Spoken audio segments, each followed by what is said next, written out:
This is R.K. Azad, Prime News TV today.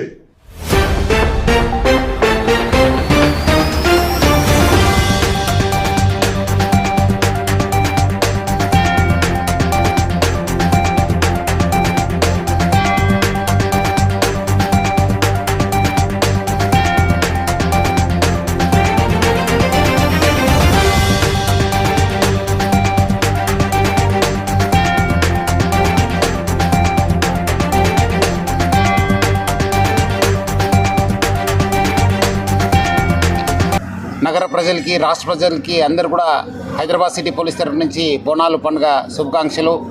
ఈరోజు ఇక్కడ నేను మన అడిషనల్ సిపి తఫ్సీరు, మన జిహెచ్ఎంసీ అడిషనల్ కమిషనర్ సత్యనారాయణ, మన ఈఓ శ్రీనివాసు, అట్లానే మన డీసీపీ కిరణ్ ఖరే, ఇక్కడ ఉన్న భక్తులు మన అరవింద్ గౌడ్, వెంకటేశ్వరు, అట్లానే మాణిక్ ప్రభు అందరూ కలిసి ఈరోజు ఇక్కడ శిఖర పూజ ధ్వజారోహణ కార్యక్రమంలో పాల్గొన్నాం.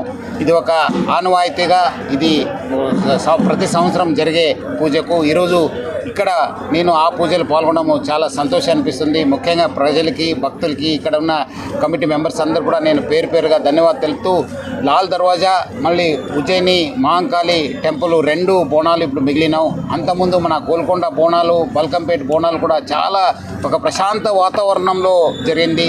అందుకు సహకరించిన ప్రజలందరూ కూడా రాష్ట్ర ప్రభుత్వం తరఫు నుంచి, నా తరఫు నుంచి, జిహెచ్ఎంసీ తరఫు నుంచి, హైదరాబాద్ సిటీ పోలీస్ తరఫు నుంచి కూడా పేరు పేరుగా ధన్యవాదాలు తెలుపుతూ, ఇక్కడ ఈ లాల్ దర్వాజా బోనాలు కూడా మనము మన జిహెచ్ఎంసీ ఆఫీషియల్స్, మన కమిషనర్ గారు, అట్లనే వాటర్ వర్క్స్, ఎలక్ట్రిసిటీ డిపార్ట్మెంట్ అందరూ కోఆర్డినేటెడ్గా మనము తగిన కావాల్సిన చర్యలంతా తీసుకోవడం జరిగింది ప్రశాంత వాతావరణంలో చేయడానికి. అట్లనే వచ్చే రోజు ఈ ఒక 10 రోజు కూడా ప్రజలందరూ కూడా అమ్మవారిని దర్శించుకొని ఈ బోనాలు పండుగని సంతోష వాతావరణంలో, ప్రశాంత వాతావరణంలో జరుపుకోవాలని చెప్పి నేను కోరుతున్నాను.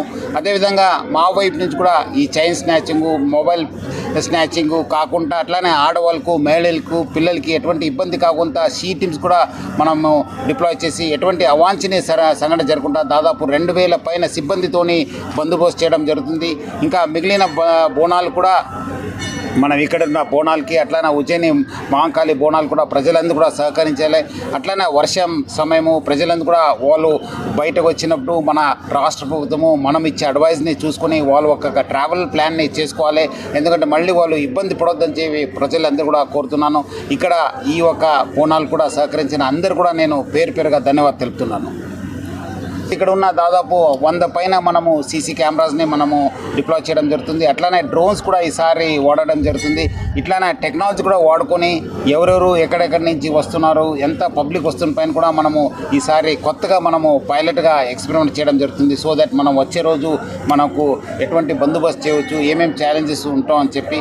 అట్లనే ఇక్కడ చాలాసారి లాస్ట్ కొన్ని సంవత్సరం ఏమేమి ఛాలెంజెస్, ప్రజలకు ఏమేమి ఇబ్బంది అయింది అది కూడా స్టడీ చేసి మన అడిషనల్ సిపి తఫ్సీర్ నేతృత్వంలో మన డీసీపీ కిరణ్, డీసీపీ రక్షితామూర్తి, అట్లనే మన ఆఫీసర్స్ అందరూ కూడా స్టడీ చేసి ప్రజలకి ఎటువంటి ఇన్కన్వీనియన్స్ కాకుండా, ఎందుకంటే మనకు టైం ప్రకారం జరిగే పూజలు కావచ్చు, విఐపి విజిట్ కావచ్చు, ట్రాఫిక్ జామ్ కావచ్చు, ఆ దృష్టిలో పెట్టుకొని ప్రజలకు ఎటువంటి ఇబ్బంది కాకుండా హైదరాబాద్ సిటీ పోలీసు చాలా పకడ్బందీగా బందోబస్తు ఏర్పాటు చేయడం జరిగింది.